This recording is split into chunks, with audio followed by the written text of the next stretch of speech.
Namaste, planet Earth. This is Dr. Danny. I am here today to talk to you about Mercury, Mercury retrograde, Mercury celestial mechanics, Mercury astrology.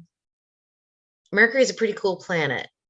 And I feel like a lot of us get really sort of uptight when we hear Mercury in retrograde. And I think it comes from the wrong place. I think a lot of Ptolemy's astrology was pretty negative, but when you look at the solar system from above, like let's say you're celestial and you're an angel and you can actually look down at the solar system, what you see is that the energy of Mercury relative to planet Earth is very different. It's almost like a frequency of this blasting antenna or channel that swings around the sun every 88 days and affects humans on Earth the closer it gets to us. When it's on the other side of the sun, it's not so effective. But then when it comes over here to when it goes retrograde, which is right now, which is why we're talking about this. So if we understand it that way, we may be able to live a little bit more harmoniously with Mercury in retrograde. So the timing of this video is very, very relevant. I'll share my screen in a minute, and we're going to talk about Mercury in 3 different ways. The first way is in celestial mechanics. So we're going to look at the solar system. We're going to see what is Mercury doing on these very important dates that I'm going to share with you. We're also going to look at Mercury as an energy wave on certain dates because of the behavior of its celestial mechanics in the sky. So it's really important that you actually stay with me on the celestial mechanics. Then we're going to actually take a look at the birth charts or the natal charts or the astrology charts. Where Mercury is, what is it aspected to? What are the actual hero's journey lessons during these inflection points in Mercury cycle? And what should we expect as humans? Because we are also antennas and channelers. So what is Mercury bringing to us and how is it doing that? What energy is it coming from? So that's what this little chit chat is going to be about. Let me go ahead and share my screen with you.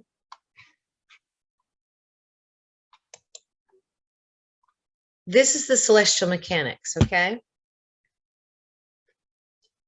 So Mercury has 4 very interesting inflection points.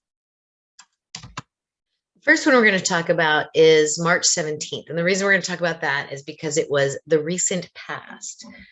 I'm just going to pull up my notes here. What happened on March 17th is that Mercury engaged in what's called a superior conjunction, meaning that from our perspective here on Earth, Mercury is on the other side of the sun. Okay? Now, the sun is a really big, hot, bright star. Okay? And Mercury is a tiny little rocky planet. It's associated with our antenna. It's associated with our ability to channel. It's associated with information. In its highest octave, it brings in information from the divine. But it also sends messages to the divine for us, okay? So when it's at this point in the superior conjunction, my hypothesis is that because the sun is so bright and the planet is behind it, even though this is a conjunction, and in Ptolemy's astrology and tropical astrology, we say, oh, this is so good because you can communicate your higher self. Maybe you can't. Okay, maybe this is a point where there's no Mercury, like there's no connection to the channel. We just have the reflections of the sun. This can be a hard time. This can be a rough time for those people that are intuitive, that channel information. They may not be so connected at this point. So that was on March 17th.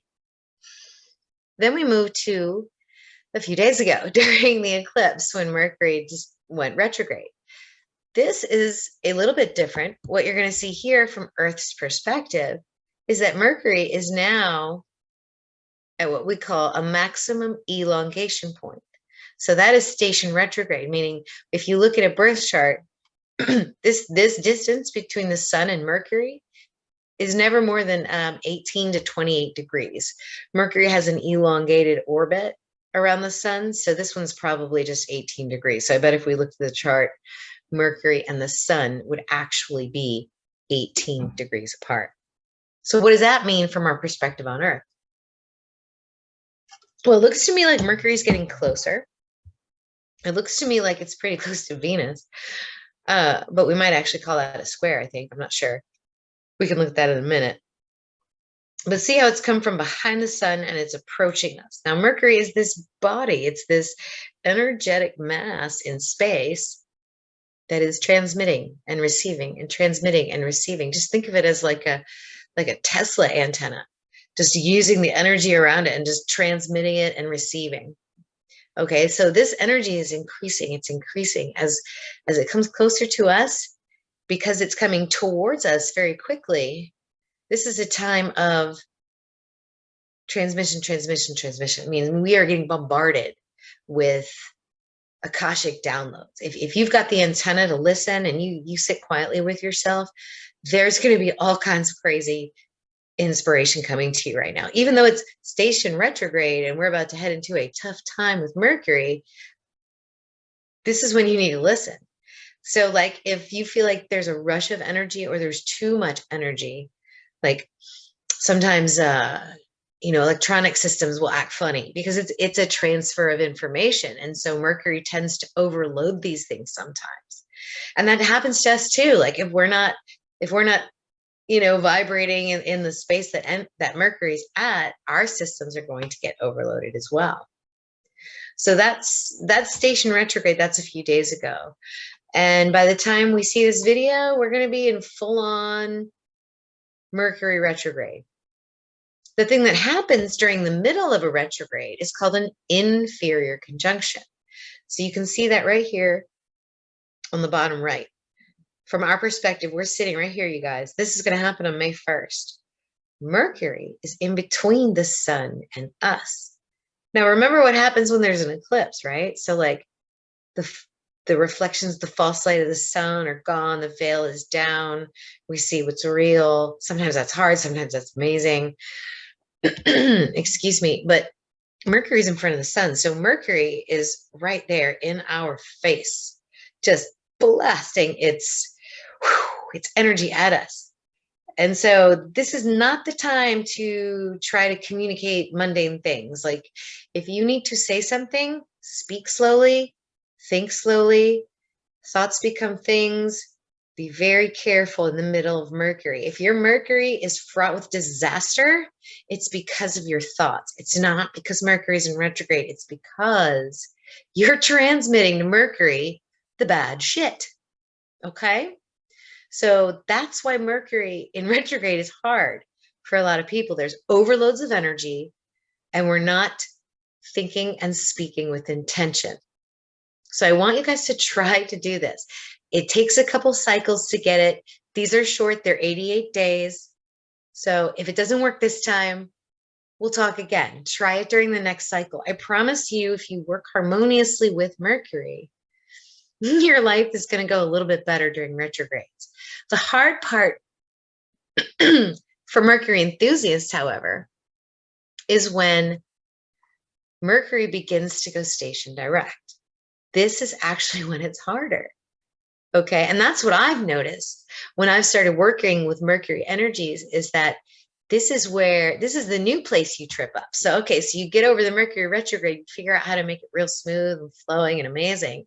But then Mercury starts to drift away from you. So what do you do then? So I'm giving you guys some varsity information here. I want you to just at least try to figure out the retrograde. But if you can do that, watch out for station direct. Because now Mercury is racing away. That means it is not transmitting to us as well as it was when it was station retrograde. This is a short period of time, by the way. Retrograde, from station retrograde to station direct, is short, 3.5 weeks. The rest of it is the entirety of the 88 days. Okay, so the real work with Mercury isn't retrograde. Like if you're a lucky sort of cosmic person, like you'll fall into this energy and like Mercury retrograde is going to be great. The hard part is when Mercury is drifting away, or speeding away, I should say. So what do you do? Okay, so Mercury is now in a position relative to Earth where it is pulling information from us. So what do you want the next cycle to be like? What do you want this next superior conjunction to deliver to the sun? Because that's what Mercury's doing. It's not transmitting to us, it's transmitting to the sun. It's telling the sun everything that we have told it from this point to this point, back to this point. Okay, so starting on May 1st, what are you going to transmit to Mercury? Are you going to transmit your worst fears? Are you going to transmit your anxieties? Are you going to transmit, your wounds? Fuck no, you better not. Like, you better literally say, I am the wealthiest person I know. I work for fun. The universe assists me in all of my fantastic desires for the good of myself and for the good of others. No, that is when you need to be doing your mantras. If you're not doing mantras, then you better be doing meditations with intentions.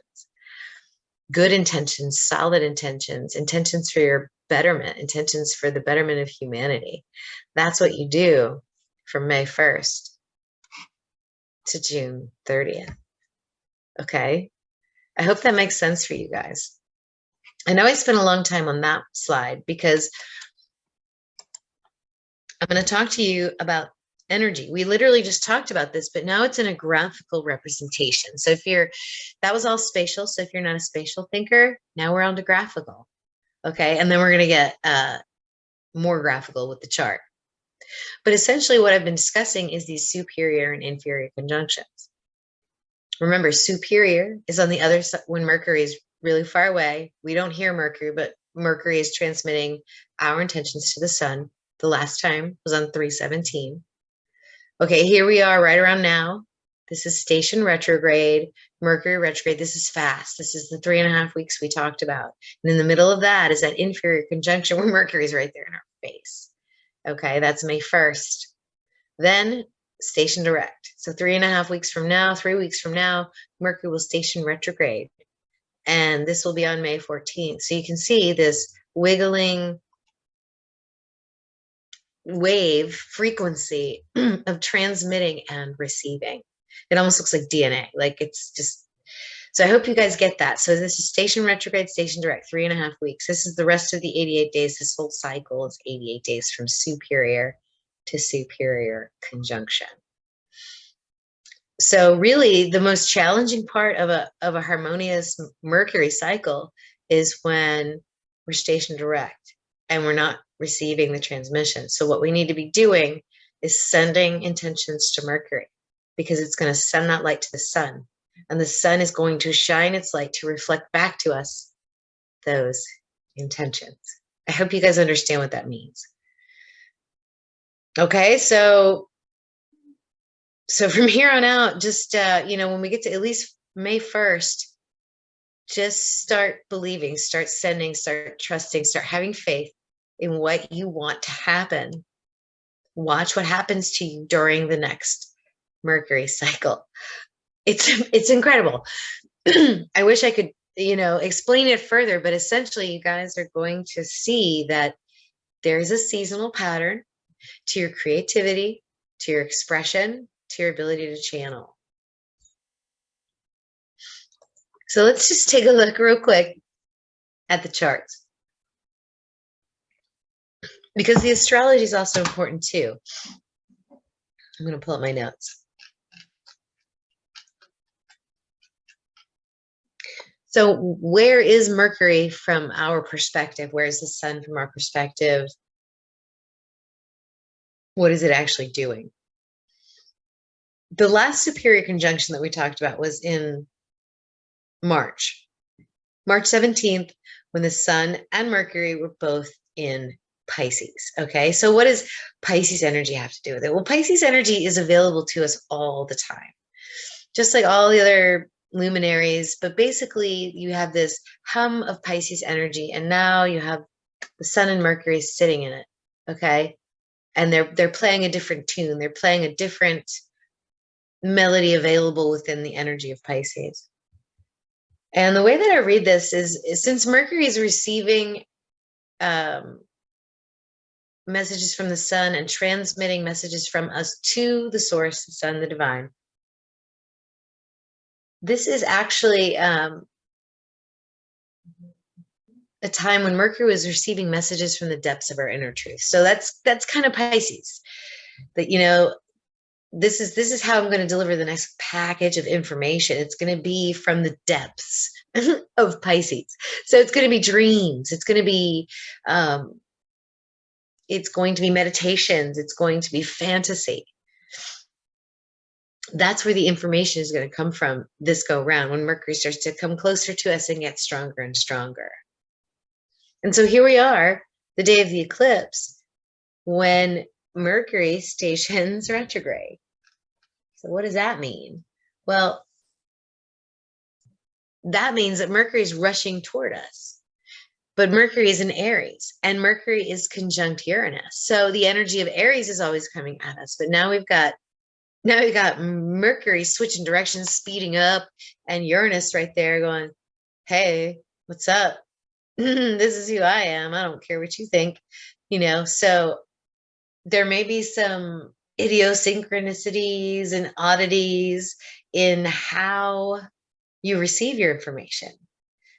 It could be from, you know, maybe you miss the bus and then all of a sudden you're sitting there talking to somebody that you wouldn't have been talking to, and you meet your best friend, you know. So things like that could happen during a Mercury, like if you're willing to go with the flow, like just to receive from the Mercury energy, like, what do I want right now? You know, like that kind of energy, you might find yourself just going in crazy directions, but you got to go with the flow. So that's what that feels like to me for this Mercury station retrograde, and how we should maybe approach the next several weeks during Mercury retrograde. So one of the things that's really important too, as Mercury's energy builds towards the next inferior conjunction, if you're having troubles, if things feel like they're very overwhelming, that there's so much coming at you, the best thing to do is cancel your plans, turn off the internet, and just stop what you're doing. Take a breath and listen. Just listen, to have a conversation in your head if you have to. If you hear yourself saying thoughts over and over, just interrupt yourself and say, what are you talking about? And literally talk to yourself. Okay, that, I don't know if a lot of people can do that. I do it all the time and it works. So maybe if you feel overwhelmed, if you feel like a lot's coming at you, just sit and do that. I mean, think about if you were at a really loud concert, you wouldn't really try to talk to anyone, would you? You would just sort of take in the concert, feel the energies, and if somebody tries to talk to you, you'd sort of fake nod, but like, you know, you're just kind of taking in the energies. Okay, that's kind of what that Mercury energy, that's how intense it is right now. And it's important to stop and listen, because if you're sitting at the traffic light yelling at that person across the street from you, they're not going to hear you. So you're uselessly screaming, you know, and typing out that message on the internet that's emotionally charged. It will never sound like what you feel. So be careful with the highs and the lows right now. If you're feeling overwhelmed and it triggers you, stop. Don't speak to anyone. Don't listen to anything external. Listen to yourself, okay? Because you are the antenna. Once that inflection point occurs on May 1st, remember, guys, this is really fast. So that's why it's intense. That's why energies get overloaded on computer systems and phones and ways of communicating. Once this inflection point occurs at the inferior conjunction, Mercury is going to begin to speed away from Earth, meaning that the available energy to receive will start to dissipate like static. So you might feel less inspired. You might not have as many beautiful dreams as you've been having. You might not be able to write as much as you've wanted to write, or, you know, or paint. And that's okay. Because what you can do at this point is speak your intentions. Begin to think the good thoughts, have faith, pray, whatever it is that you do to ask the divine for help. If you don't do it right now, which is the best time to do it, you are actually going to feel like you've lost something, because the voice is not coming to you. Okay, the information is not coming to you. You're not receiving the signal as loudly, and that's going to keep going until we get to another superior conjunction. So the importance of this phase from station direct to the next superior conjunction is to keep the faith and send the positive vibes, because Mercury is going to send that shit to the sun. And then the sun is going to project its light onto reality, and you're going to see the results. So this is enough time to work on ourselves and invest in these techniques, because I'm telling you guys, once you do this, you really will be tapped into the divine, into the divine. Okay. So I think that's everything that I wanted to talk about. Just remember that Mercury is a frequency. The sun is a big influence too. The sun just sort of sits there, but this Mercury is just swooping around, swooping around, swooping around. So if you know where Mercury is, you can use its energies to transmit and to receive. Okay. It's also important to know where Mercury is in your own chart, right? So is Mercury station direct, station retrograde? Is it conjunct the sun? Is it an inferior superior conjunction? What sign, what house is it in? So when you have these inflection points, you can say, okay, that's going to affect my 10th house. So there's going to be some things I need to listen to and receive about my work or about my achievements. All right. So that's basically this Mercury retrograde in a nutshell. It kind of takes you all the way to March 30th. So please check out my articles. I did write all of this up in a 2-part, 6-page article with all the graphics. It's on my website. I will have the links below in the comments. I will also have timestamps so that I can explain each part. And if you guys want to just like review the specific parts of this talk, you can do that. So I really hope you have a great Mercury retrograde. I mean, use these energies. Mercury is just hot right now. I mean, if you can just sit quietly with yourself, you will be surprised at the fire that lights up in your mind if you're open to it. So visit my website, drdanny.com. I have a great deal the next few weeks until Mercury stations direct. I'm going to give you guys a $13 professionally generated birth chart, and I'm going to do your sun, moon, and rising. Okay. So just throw me $13. I will send it to you in a PDF within 2 days of the order. The links are below. I love you guys. Namaste.